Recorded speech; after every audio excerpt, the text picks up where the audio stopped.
Donc nous accueillons maintenant Mathieu Mansouri du Centre régional des énergies renouvelables et qui va nous dire comment les territoires s'emparent de la transition énergétique. Mathieu, c'est à vous.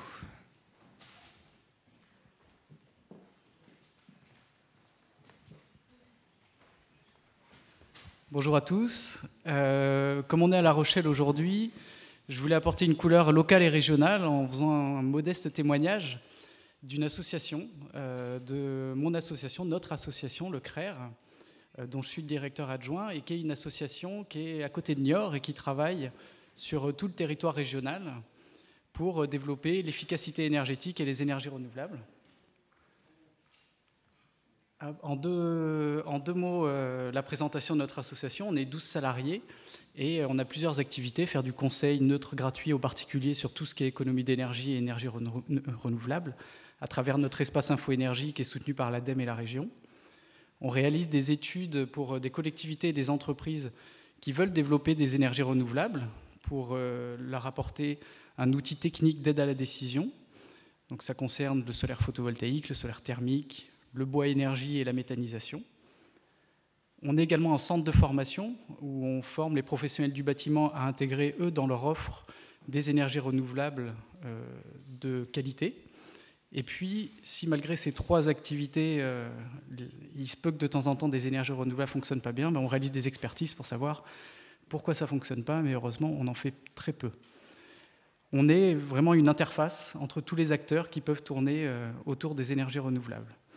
Alors je vais vous présenter, balayer deux, trois initiatives qui naissent ou qui se développent en région et plus localement pour apporter un peu d'optimisme. C'est pas que ce matin c'était pessimiste, mais il y a des solutions et nous, quand on est sur le terrain au quotidien, c'est agréable de voir qu'il y a des choses qui sortent, il y a des gens qui s'engagent, il y a des dynamiques qui se créent.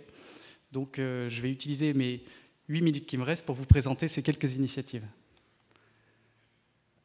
Avant, juste deux, trois chiffres et un petit état des lieux sur l'état du développement des énergies renouvelables sur localement notre nouvelle grande région, la Nouvelle-Aquitaine, avec un large développement de la chaleur renouvelable et des énergies renouvelables et électriques, où vous voyez, on a un grand développement du photovoltaïque, de l'éolien, qui font qu'on arrive aujourd'hui à presque 20% d'électricité renouvelable sur le territoire de la Nouvelle-Aquitaine, lié au potentiel varié de la région, avec de l'hydraulique, de l'éolien, du solaire. On est vraiment un territoire qui permet d'exploiter l'ensemble des énergies renouvelables disponibles localement.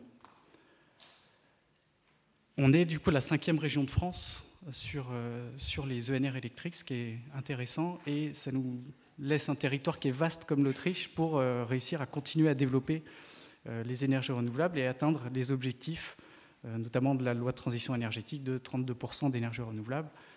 C'est très encourageant. Pour ça, plus localement, se sont développés des territoires qui ont vocation à développer les énergies renouvelables et à devenir des territoires à énergie positive, de produire plus d'énergie localement qu'ils n'en consomment. Et au-delà de cet objectif et de cette vision qu'ont ces territoires qui s'engagent dans ces démarches-là, ce qui est intéressant de voir, c'est qu'il y a une dynamique locale qui est créée par les pouvoirs publics et que toute la politique publique est orientée vers cet objectif, ce qui permet d'associer les citoyens, les acteurs économiques et toutes les collectivités et les communes des territoires vers cet objectif-là.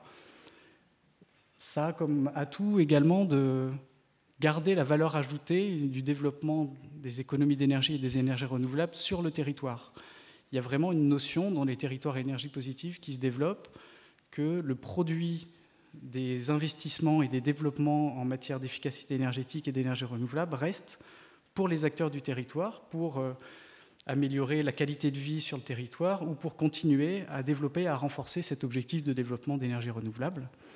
Donc c'est ces deux piliers qui sont intéressants dans la démarche de territoire à énergie positive. Et un troisième qui commence à venir, c'est que ces territoires, s'emparant de la question énergétique, sont force de proposition et feront remonter aux pouvoirs centraux en France ou en Europe des propositions pour modifier le cadre national, européen, et favoriser la transition énergétique. Donc on est typiquement dans ce dont on parlait ce matin, même si au départ, les démarches de TEPO, STEP-CV, ça vient de haut, on commence à voir du bas des territoires des propositions très intéressantes pour modifier ce cadre-là.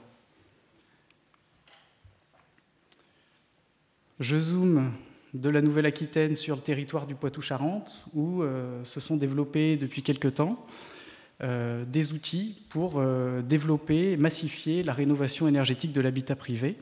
Il y a, comme dans toute la France, des programmes Habiter mieux pour les personnes qui sont en précarité énergétique, mais pour ces personnes qui ne sont pas dans ces seuils de revenus ou qui ne sont pas en précarité, il n'y a pas d'accompagnement structuré pour aller vers des rénovations énergétiques et massifier ces rénovations.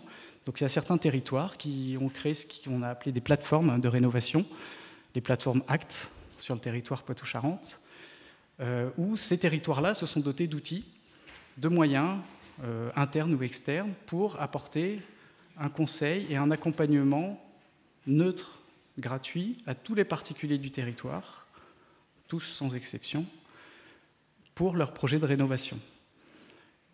C'est ça qui manque aussi pour la rénovation énergétique de l'habitat.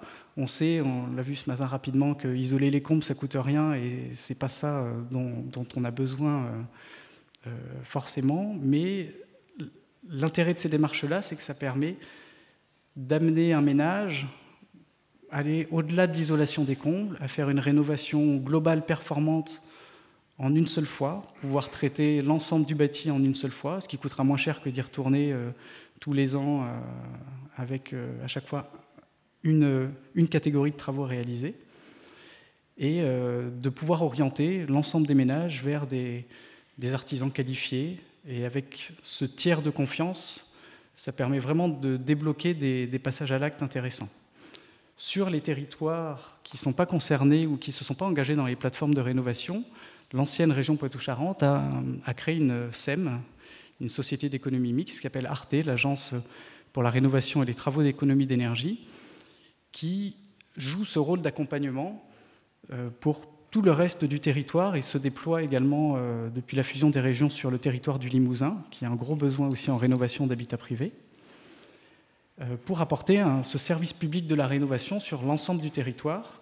Et à terme, ARTE vise à réaliser du tiers-financement pour ces opérations de rénovation énergétique qui seraient financées par les économies d'énergie apportées par ces travaux de rénovation. Donc la dynamique est là, il faut y aller. Il y a des gros objectifs de rénovation énergétique dans l'habitat. Là, pour le coup, contrairement aux ENR électriques tout à l'heure, il n'y a pas de grandes innovations à attendre. Le marché est simple à développer et les économies sont là. Donc, au travail. Je zoome encore avec un exemple local de la communauté de communes de l'île d'Oléron, qui a une dynamique très forte, notamment parce qu'elle s'est lancée dans une démarche de territoire TEPOS, de territoire à énergie positive. Donc elle s'est dotée de moyens en interne, a fixé des objectifs en fonction des capacités de son territoire à réaliser des économies d'énergie et développer les énergies renouvelables, et met en place toute une série d'actions avec une vision à long terme. Et c'est d'autant plus exemplaire et ambitieux que ça a du sens en territoire à énergie positive pour la deuxième plus grande île de métropole. C'est un bel exemple, et j'espère que les élus et techniciens d'Oléron qui sont là dans la salle vont réussir ce challenge. Avec quelques exemples, notamment tout un programme de rénovation des bâtiments publics qui a été réalisé depuis quelques années, une rénovation presque complète de l'éclairage public de l'île avec une harmonisation, une extinction nocturne de toute l'île et une communication concertée de l'ensemble des 8 communes du territoire pour réaliser ça, ce qui n'est pas aussi une mince affaire pour une commune très touristique pour une communauté de communes très touristique comme l'île d'Oléron. Donc c'est un bel engagement politique.